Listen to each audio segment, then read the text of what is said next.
Muy buenas noches a todos, bienvenidos al webinar titulado Dolor Neuropático Oncológico. Antes de comenzar, quisiera darles algunas instrucciones a ustedes como usuarios acerca del uso de esta plataforma. Hacia su lado derecho, si se han conectado por una computadora, o en la parte de abajo, si se han conectado desde un celular, van a encontrar el chat del evento en donde podrán hacer sus consultas o comentarios al speaker. Es importante tomar en cuenta que la calidad de la transmisión va a estar relacionada con el internet que cada usuario disponga en su conexión. Bueno, vamos a continuar con la otra charla y dejamos, como les había dicho, las preguntas para el final. La doctora Margarita Calvo, también una doctora excepcional, como las anteriores. La doctora Margarita Calvo Bascuñán es de Chile, ella es médico cirujano, de la Pontificia Universidad Católica de Chile, doctorada en neurociencias, máster en dolor, ciencia y sociedad en el King's College de Londres, Reino Unido, máster en trastornos del sistema nervioso periférico en la Universidad de Milán, profesora asociada al Departamento de Ciencias Fisiológicas, Pontificia Universidad Católica de Chile, médico en clínica del dolor de la Red Salud UCI Christus, más de 15 publicaciones sobre dolor neuropático en revistas internacionales, miembro del Consejo Editorial del Pain Research Forum y revisora de publicaciones, miembro del Consejo Editorial del Pain Research, Council para Latinoamérica de la International Association for the Study of Pain, directora del Núcleo Milenio para el Estudio del Dolor, Minus Pain. Adelante, doctora Margarita, la esperamos con su conferencia. Muchas gracias por participar, estamos también contentas de tenerla a usted con nosotros. Bueno, primero, ¿se escucha? Sí, ¿no? sí. Sí, sí. ¿Sí? Está bien. Muchas gracias por la invitación. Muchas gracias por la doctora Rosenfeld y la doctora Rojas que organizaron esta conferencia. Y les agradezco por estar aquí. Voy a ver si es que puedo. La hemos practicado, así que yo espero que sí. Pero no encuentro mi presentación. Espérenme un segundo. Que se me borró donde la tengo. A ver, espérenme un segundo que no la encuentro. Voy a apagar esto. Obvio que iba a pasar tan tarde en la noche. Acá está. Me guié a pensar que no la tenía. Aquí está. Bueno, me pidieron a mí, ahí se alcanza a ver o no. Sí, doctora, se ve perfecto. Ya. Adelante. Súper. Disculpen. A mí me pidieron que les contara de este estudio que hicimos sobre neuropatía periférica inducida también por oxaliplatino. Es un estudio bien similar al que nos mostró recién Florencia, pero en este caso nos enfocamos en otro fármaco que podría ser útil para la prevención de esta neuropatía periférica, que es la metformina. Bueno, no sabía muy bien de qué se iban a tratar los temas anteriores, entonces tenía algunas diapositivas por si acaso, ¿cierto? Como un poco, yo estudio dolor neuropático en general, en este paper en particular estudiamos dolor neuropático post-quimioterapia, pero siempre hay que tener en cuenta que el dolor neuropático como tal se define como un dolor que es una consecuencia de una lesión. Antes decía esta definición decía enfermedad, pero la cambiaron por una lesión, porque realmente uno tiene que encontrar un daño, ¿cierto?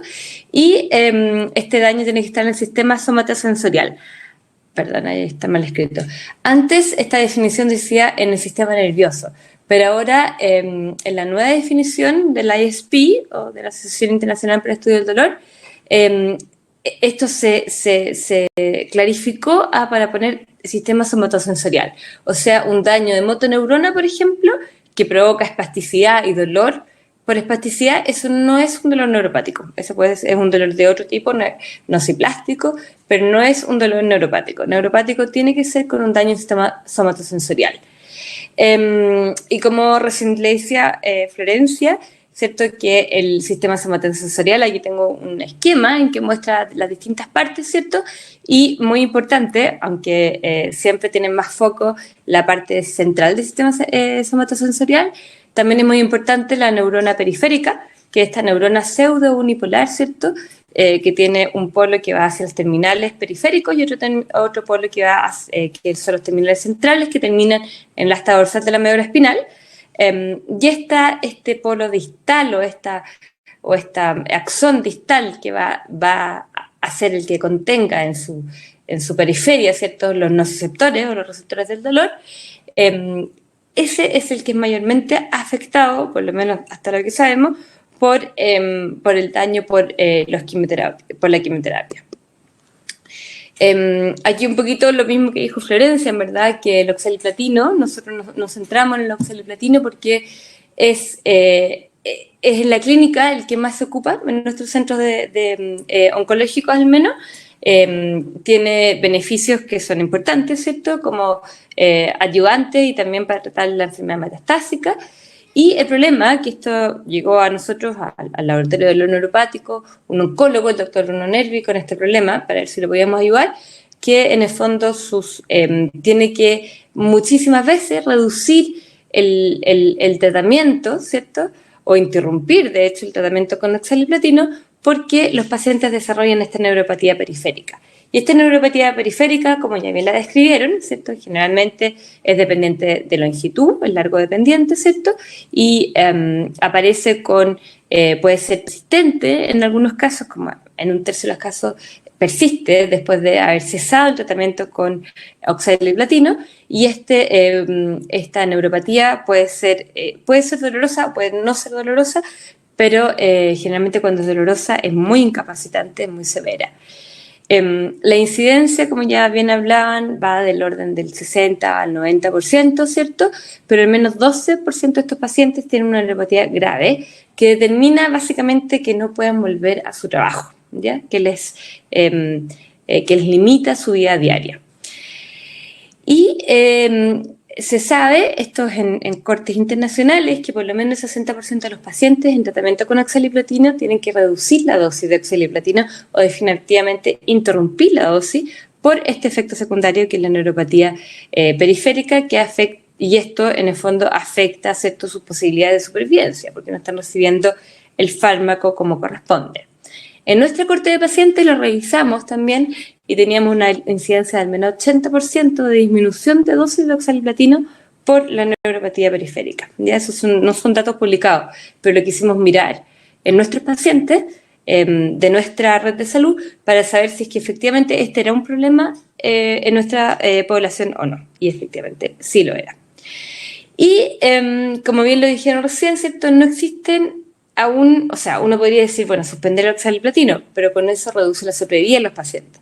Entonces la alternativa es tratar de buscar algún medicamento que pueda prevenir, que en este caso, casi en ningún otro caso, en dolor neuropático, tenemos la posibilidad de prevenir el dolor, porque sabemos que frente al tratamiento de oxaliplatino los pacientes van a presentar dolor.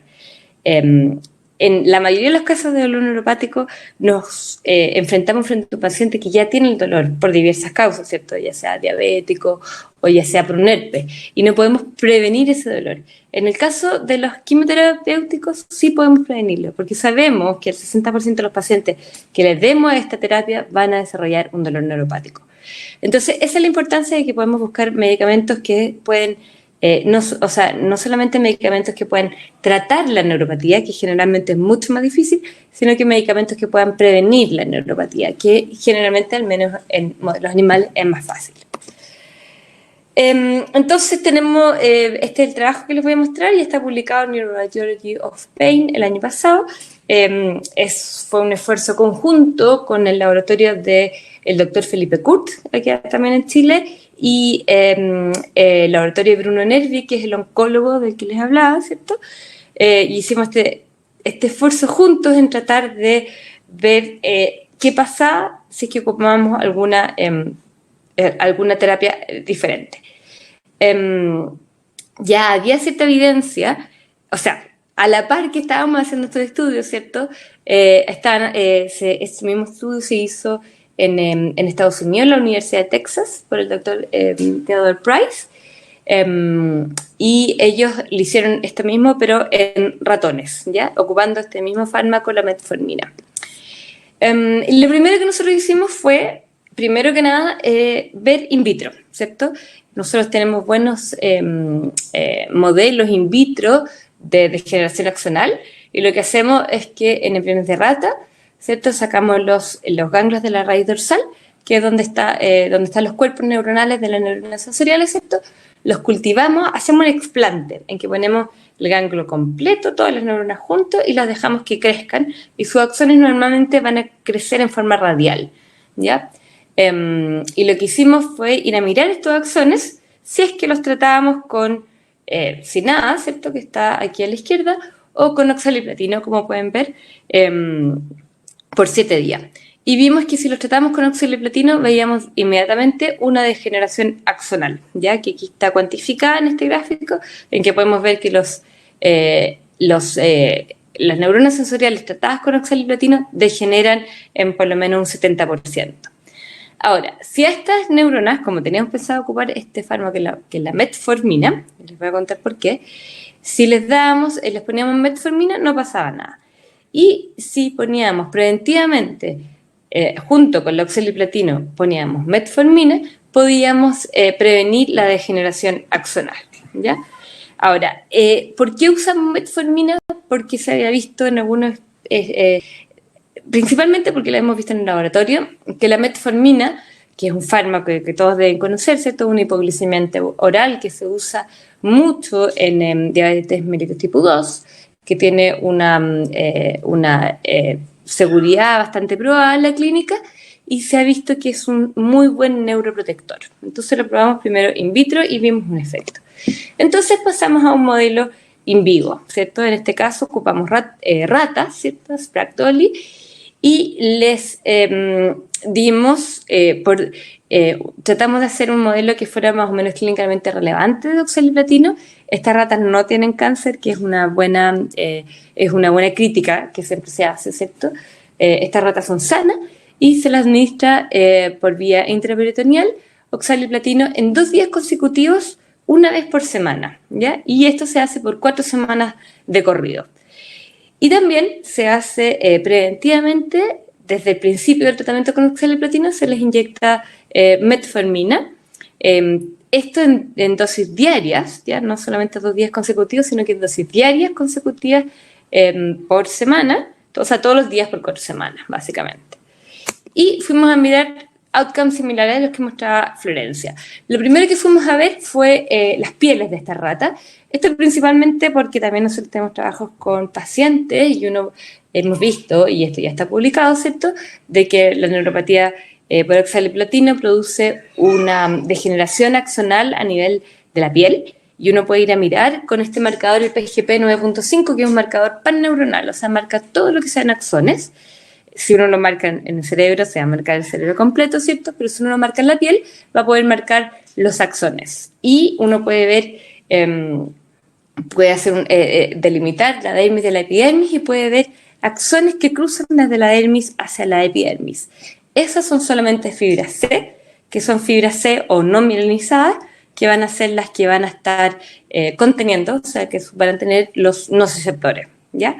Y podemos ver que en la rata control uno puede ver una densidad de fibras en la epidermis, de estas fibras intraepidérmicas, ¿cierto?, de alrededor de 30-40 por milímetro. Se cuentan con un protocolo bien establecido que existe, que se usa en humanos y también se usa el mismo en rata. Y vimos que encontramos los números normales, que es como entre 35 fibras por milímetro. Si tratábamos estas ratas con metformina, esta cantidad de fibras no cambiaba, se mantenía, ¿ya? Y esto es importante porque cuando uno va a ver pacientes que están ocupando metformina, generalmente lo están ocupando porque son diabéticos, y muchas veces uno ya encuentra una reducción de la fibra intraepidérmica. Y acá comprobamos que no es por la metformina, sino que probablemente es por la diabetes o la resistencia a la insulina, ¿ya? Y después fuimos a ver en pacientes en ratas, perdón, inyectadas con oxaliplatino y vimos que había una reducción importante del número de fibras intraepidérmicas en estas ratas. Si estas ratas eran tratadas simultáneamente, o sea, desde el principio del tratamiento con oxaliplatino, con metformina, podemos ver que se previene esta reducción de las fibras intraepidérmicas, ¿ya?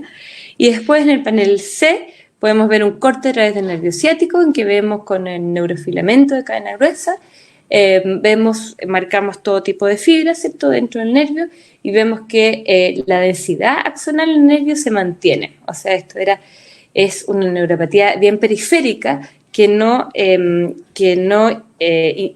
afecta el nervio, sino que afecta más bien la inervación en la piel.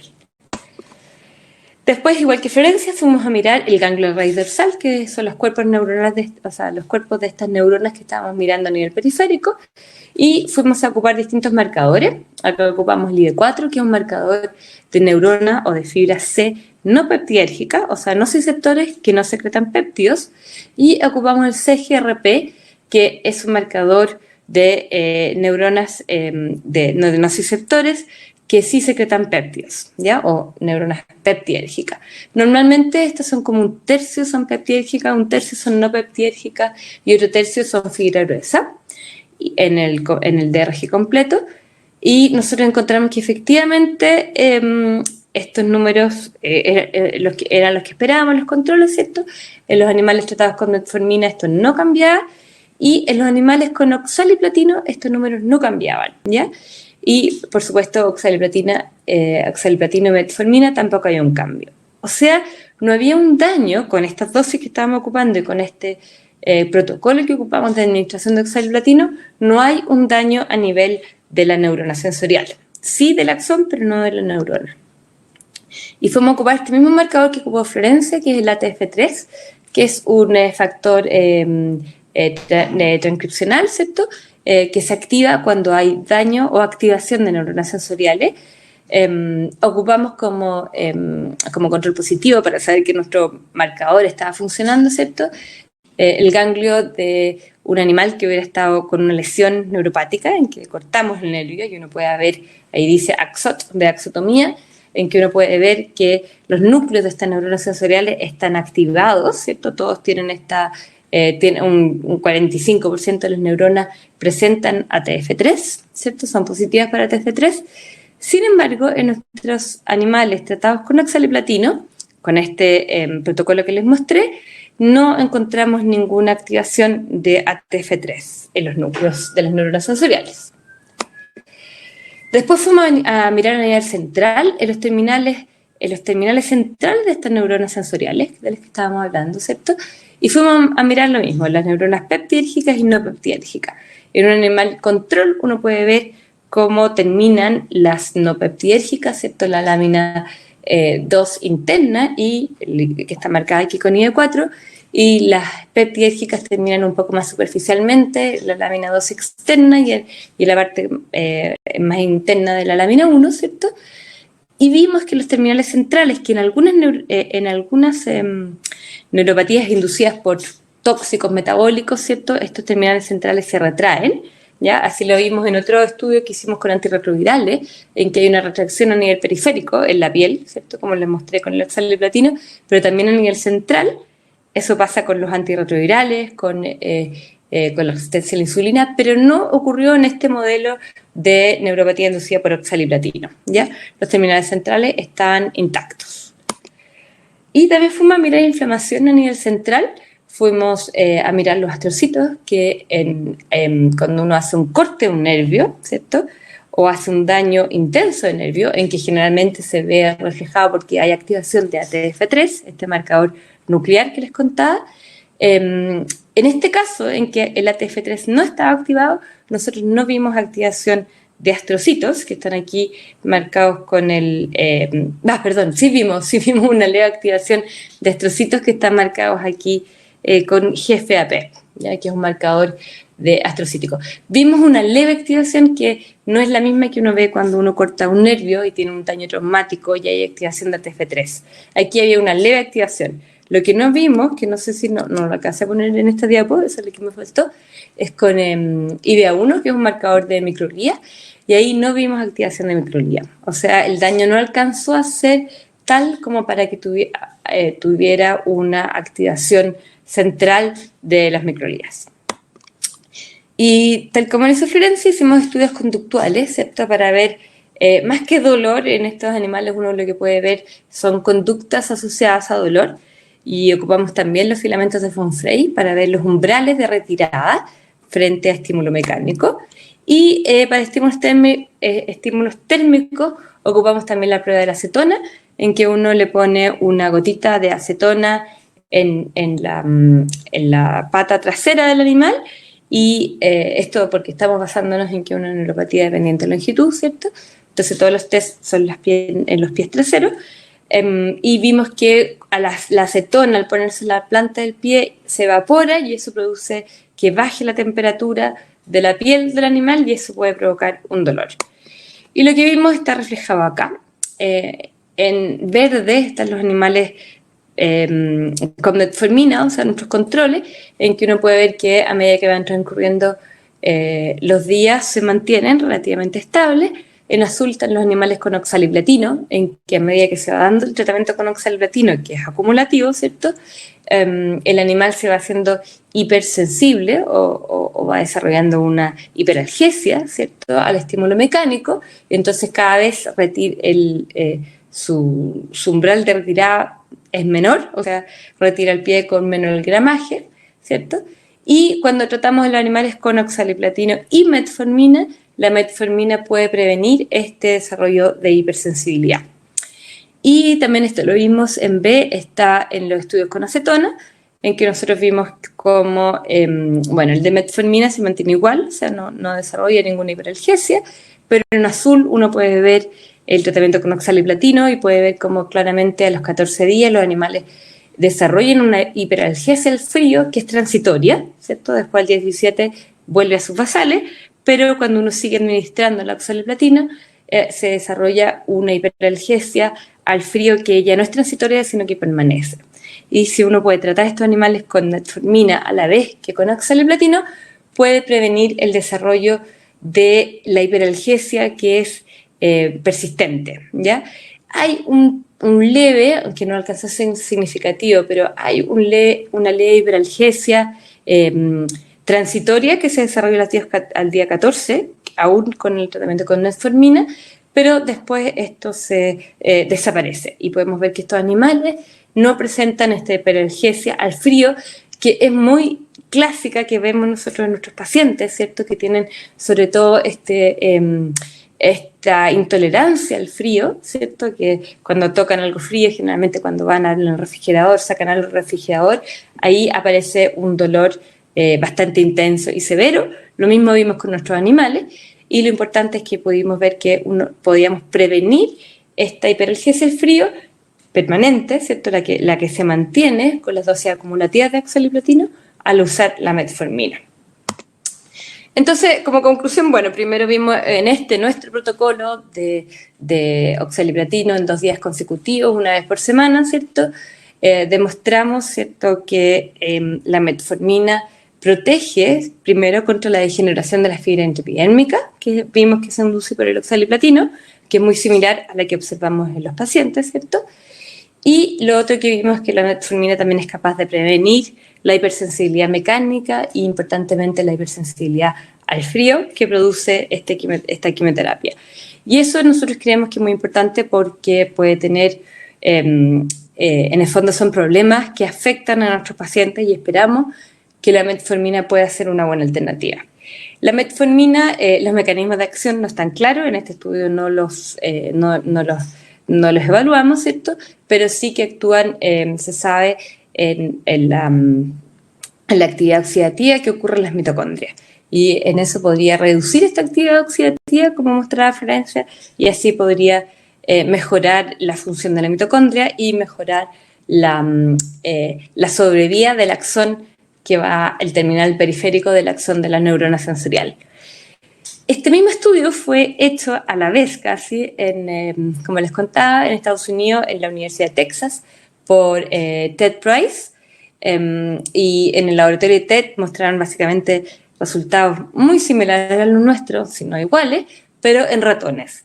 Esto nos ha hecho pensar que esta metformina podría ser una buena alternativa terapéutica, que podría ocuparse en pacientes, sobre todo porque tiene una ya aprobada seguridad en clínica, ¿cierto? Se usa un montón, tiene efectos adversos, no podemos decir que no los tiene, pero son leves, y se podría usar como un método de prevenir la neuropatía. Ahora estamos trabajando con TED, ahora que ya supimos que estábamos haciendo el mismo estudio, para desarrollar un estudio clínico.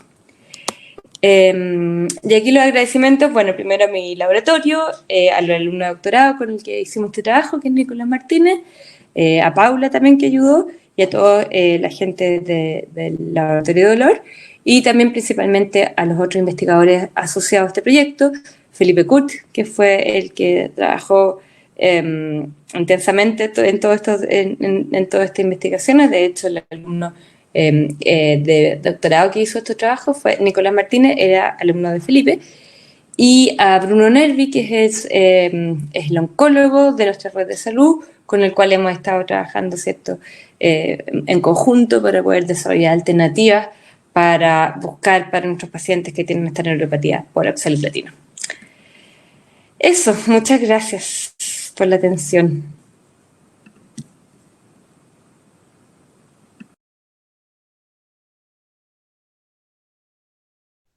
Muchas gracias, doctora, por la brillante disertación y realmente tres presentaciones sofisticadas, como decía Wendy al principio, de tratamientos y abordajes poco comunes, ¿no?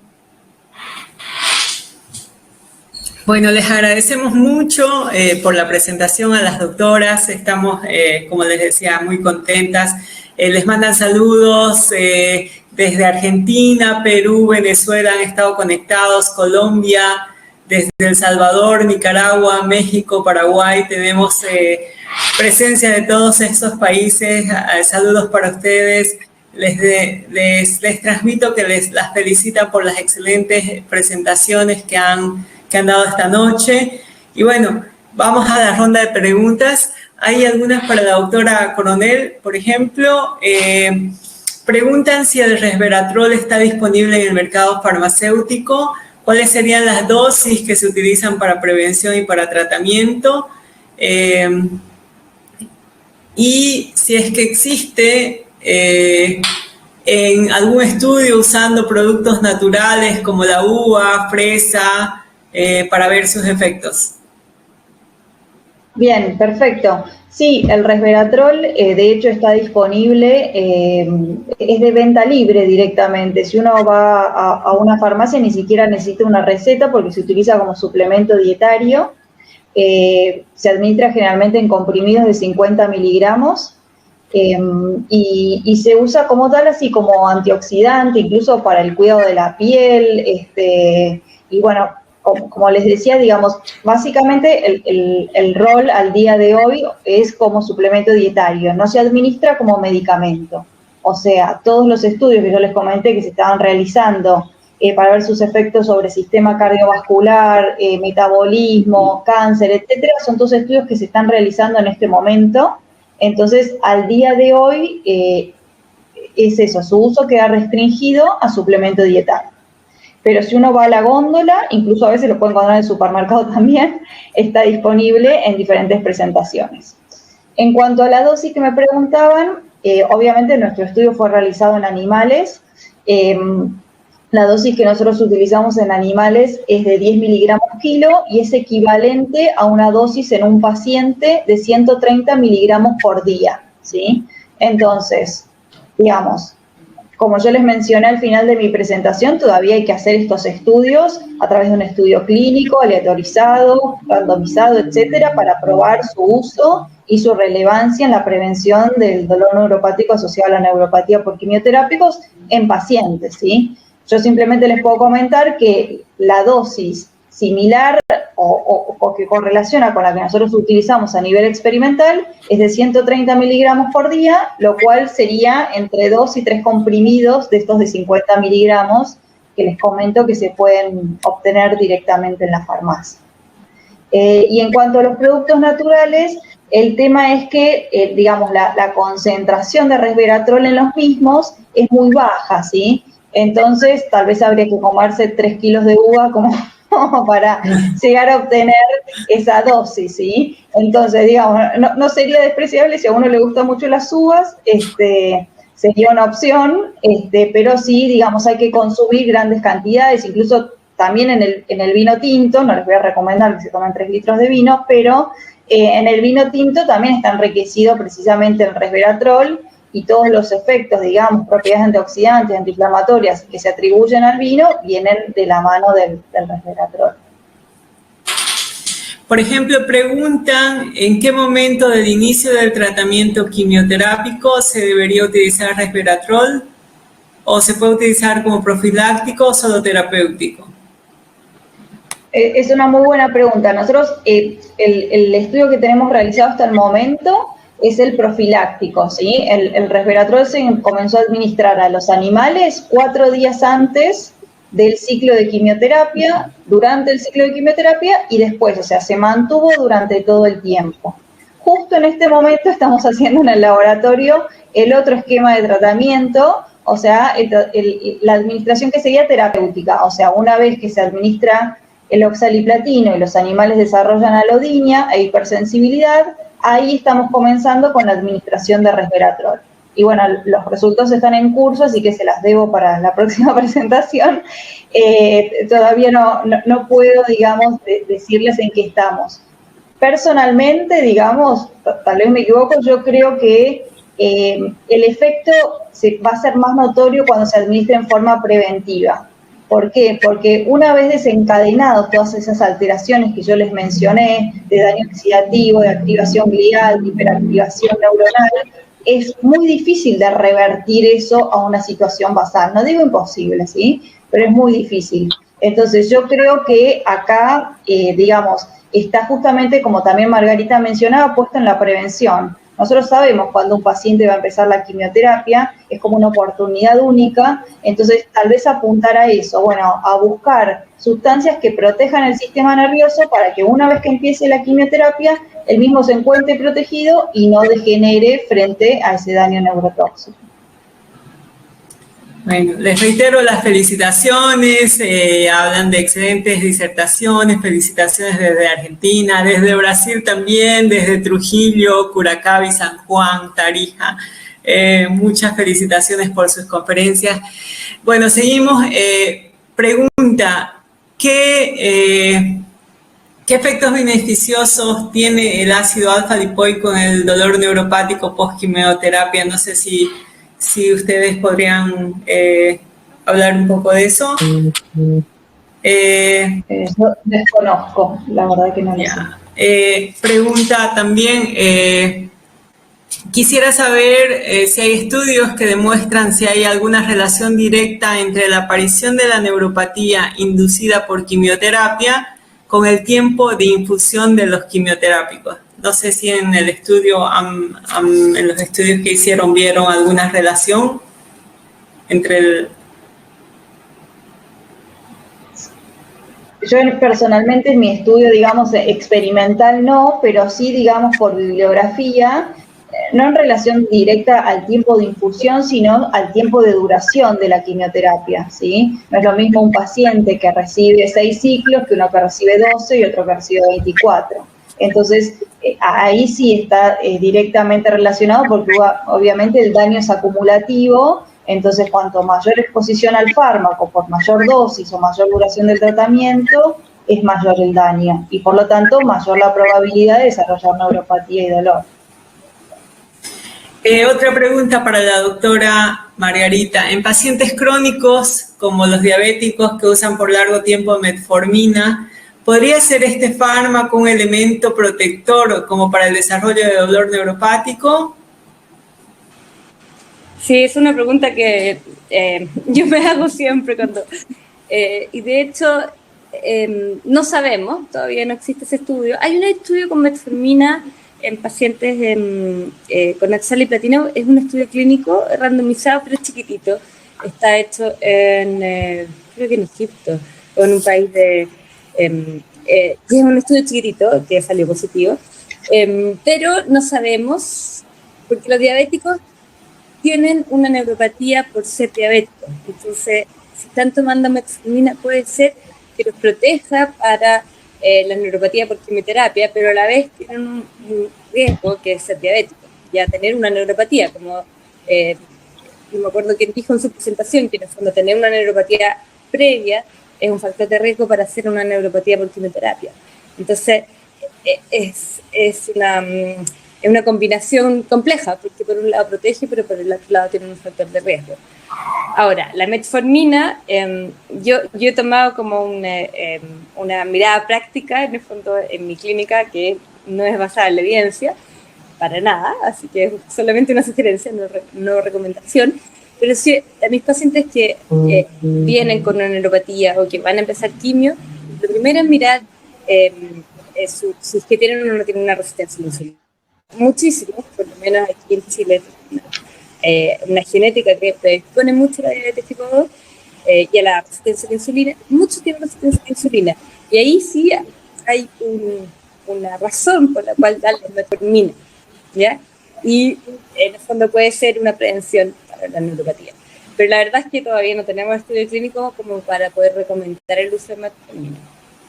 Y probablemente aquí no va a ser metformina finalmente el que vamos a ocupar, sino que probablemente va a ser una metformina un poquito más mejorada para poder alcanzar su mayor potencial antioxidante, más que hipoglicemiante, ¿ya? En el fondo, la terapia de deferencia, o lo que nosotros ocupamos, va por el mismo camino. Yo creo que esa es la clave, que es antioxidante. Eso es como lo más importante, proteger el sistema nervioso antes de empezar este tratamiento tóxico, una buena protección antioxidante. Pregunta si alguna recomendación sobre neuroprotección tras el uso de doxorubicina y quisieran saber si el efecto protector de la metformina aplicaría también a los taxanos o solo al oxiplatino. Sí, bueno, de hecho la metformina se ha probado con cisplatino nada más, o sea, son con los platinados donde hay evidencia preclínica. Ahora, evidencia clínica, nada. Pero sí, estos son estudios no publicados, pero en el laboratorio hemos probado con otros modelos de dolor neuropático, sobre todo traumático, y sí vemos que tiene cierta protección. Ahora, yo no estaba muy segura de esos datos y no lo hemos repetido por el tema de la pandemia, no hemos podido hacerlo, pero de nuevo, yo creo que cualquier tratamiento que mejore el estrés oxidativo va a ayudar en casi todas las neuropatías. Ahora, eso no tenemos ni una evidencia para decirlo, así que...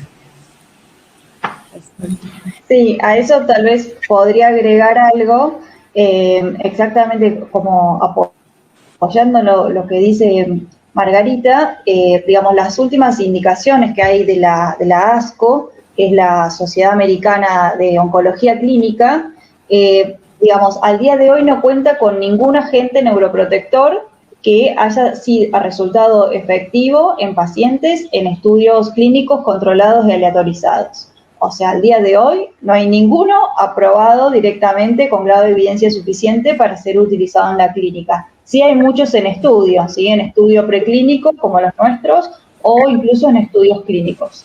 Pero por eso lo que podemos ir mencionando son indicaciones o sugerencias, pero todos todavía tienen que pasar por diferentes etapas, digamos, de aprobación. Bueno, Margarita, quería preguntarte, en el estudio que hicieron, vieron a nivel periférico, ¿verdad?, que había daño en las fibras terminales, pero escuchaba que hablabas que a nivel del ganglio de la raíz dorsal no había afectación, ¿verdad? En intervencionismo en dolor se habla mucho de la radiofrecuencia, por ejemplo, a nivel del ganglio de la raíz dorsal. ¿Tú crees que podría ser una opción para el tratamiento de la neuropatía postquimioterápicos? Sí, es una muy buena pregunta. ¿Está entendido? Sí, Wendy, porque a ver, yo he hecho como varios estudios de dolor neuropático clínicos y preclínicos y tengo como la idea en mi cabeza. Yo no sé si están acertados o no, lo que pusimos en una revisión hace un tiempo, pero depende del tipo de daño o la cantidad de daño que tenga la neurona sensorial, cómo va a ser un poco la respuesta. Entonces, si uno corta un nervio periférico, va a tener una gran activación de factores de transcripción en el cuerpo neuronal, ¿cierto? En el ángulo de raíz dorsal, y va a tener una gran inflamación a nivel central. Mi doctorado fue en inflamación y vimos un montón de microglías, de astrocitos y todo. Ahora, hemos ocupado otros modelos que son un poquito más acercados a la clínica, más clínicamente relevantes, como estos de modelos de diabetes, modelos de neurotóxicos como antirretrovirales, la estadudina, el de 4T, en que hemos visto que van a haber estas neuropatías que son más crónicas, estos neurotóxicos son más sutiles, pero más crónicos, o sea, se va como dicen en inglés, se va acumulando el daño, porque no es tan drástico, es cortar los nervios, ¿no? Entonces ahí viene el rol de lo que es periférico y lo que es central, o sea, que es neuromodulación. Si fuera absolutamente periférico, uno diría, obviamente, vamos con tratamiento tópico, con modulación, con fiebre, etc. Pero siempre hay un grado de central o de activación de la fiebre. Yo creo que eso depende, no puede ser tan genérico, como está toda esta tendencia a no clasificar a los pacientes con dolor neuropático por su causa de su lesión, o sea, diabético, ESOP, por ejemplo, sino que tratar de clasificarlos por los mecanismos que priman en el paciente. Entonces uno puede hacer un perfil desde cuantificación sensorial y puede ver que el paciente tiene una hipersensibilidad térmica, por ejemplo, pero hipersensibilidad térmica con una hipersensibilidad mecánica, y hay 4 perfiles que son de cada paciente. Irritable, que es periférico, pero podría identificar cuáles pacientes se benefician más de un tratamiento tópico local o periférico, en el caso de una intervención, ¿cierto? Que los que se beneficiarían más del tratamiento de las vías de modulación central, como el cíclico. Entonces, tal vez yo creo que hay que pensar frente a cada paciente cuál es el mecanismo que prima en este paciente y tratar de darle que su tratamiento sea basado en el mecanismo de la más que en la causa. No sé si responde la pregunta. Sí, gracias Margarita. Bueno, voy a dar paso a otra pregunta que preguntan acerca de las dosis de la metformina como neuroprotector frente al uso de quimioterapia. Bueno, ahí, igual que Florencia, nuestro estudio es en animales. Entonces, cuando hemos tratado de hacer equivalente en clínica, es difícil, porque en el fondo los animales son por kilo de peso, los pacientes ya... pero yo creo que, o sea, cuando estábamos planificando un estudio clínico, lo estábamos planificando con dosis de 750 miligramos de metformina una vez al día, de liberación prolongada. ¿Por qué? Porque más o menos según nuestros cálculos sería lo equivalente y también porque es donde tenemos mayor experiencia también, o sea, muchos pacientes diabéticos ocupando esa dosis y es seguro. Pero también todavía no sabemos, no tengo idea, la verdad. Bueno, en honor al tiempo, también hemos tenido unas charlas excepcionales el día de hoy. Les agradecemos mucho, Margarita, Florencia, bueno, Concepción, que ya no está con nosotros porque por la hora. Les agradecemos desde la Sociedad Argentina de Neuromodulación y el Comité Internacional de Mujeres para la Neuromodulación, junto con Noemí y el doctor Fabián Cremaschi. También un agradecimiento a Tecnofarma, que nos ha estado apoyando, y al equipo que está con nosotros acompañándonos también para el desarrollo de esta actividad. Y bueno, muchas gracias y yo creo que vamos a estar haciendo alguna otra actividad más allá. seguramente cuando tengamos los resultados vamos a estar pendientes de ello porque son temas muy interesantes. La verdad es que el dolor neuropático es un tema que no se habla mucho en congresos, pero veo que hubo mucho interés esta noche, así que muchas gracias nuevamente, Florencia, Margarita. Gracias a ustedes. Nosotros. Muchas gracias por la invitación, sí. Y bueno, y si los que les interesa el dolor neuropático, además está decir que existe el capítulo especial de estudio del dolor neuropático en el ISP, así que quedan todos muy invitados. Ahora que soy counsel del ISP, tengo que... Así que es un buen lugar para juntarse, yo creo, y para poder tener este tipo de conversaciones. Sí, para nosotros es un orgullo tenerte, Margarita, como counsel por Latinoamérica. Al revés, sí. Por favor, todo lo que necesiten, lo que yo pueda ayudar o canalizar, estoy súper disponible. Y muchas gracias. Y en honor de la hora, gracias a todos los participantes que aguantaron hasta el final, porque realmente el tema es apasionante, ¿no? Bueno, muchas gracias y hasta luego, que tengan buena noche. Hasta luego. Chao, muchas gracias.